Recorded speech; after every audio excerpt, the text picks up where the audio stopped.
Hello বন্ধুরা, good afternoon. তো আজকে আমি আমার সকাল থেকে ব্লগটা স্টার্ট করিনি, আমি আজকে দুপুর থেকে ব্লগটা স্টার্ট করেছি।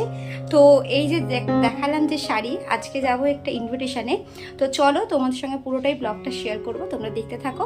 তো চলো চটপট করে আমি রেডি হয়ে আসি। কোথাও গেলে আমার সাথে এরকমই হয়, কি পরবো বুঝতে পারি না, হাতের সামনে যা পাই তারপরে সেটাই পরে যাই।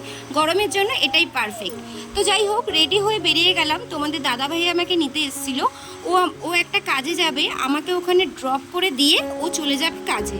দেখো, আমি অনুষ্ঠান বাড়ি চলেই এসেছি, আর আমার সব প্রিয় মানুষরাও চলে এসেছে, মানে আমার চেনা মানুষগুলো। এদিকে দেখো, অনেকটা দেরি হয়ে গেছে বলে আমরা খেতে বসে পড়েছি, আর এইদিকে সবার সঙ্গে তোমাদের সঙ্গে একটু দেখা করিয়ে দিলাম। তো দেখো, ফার্স্টেই গরম গরম চলে আসলো ভাত, তার সাথে ভেজ ডাল। আজকের খাওয়াটা খুবই সুন্দর হয়েছে। তো চলো তোমাদের সঙ্গে সবটাই শেয়ার করছি। এদিকে ঝুড়ো আলু ভাজা, তার সাথে ভেজ ডাল, তার সাথে দিয়ে দিয়েছে পটল চিংড়ি এবং দই কাতলা। তারপরে দেখো চলে আসলো বড় সাইজের একটা পাবদা মাছ। তারপরে এদিকে শেষ পাতের চাটনি, পাঁপড়, মিষ্টি এবং হজমোলা আর আইসক্রিম। এদিকে দেখো আমাদের উডবি মাদার, ও খাওয়া দাওয়া করে একটু রেস্ট নিচ্ছিল। তারপরে চলে আসলাম সোজা বাড়িতে। বাড়ি ফেরার পথে দেখলাম মোমের মিছিল বেরিয়েছে। মানে আমাদের সমাজে যেসব মানে কীর্তি আর কি ঘটছে, সত্যি মোমের মিছিল তো অনেক হলো, জানি না এর বিচার কবে হবে।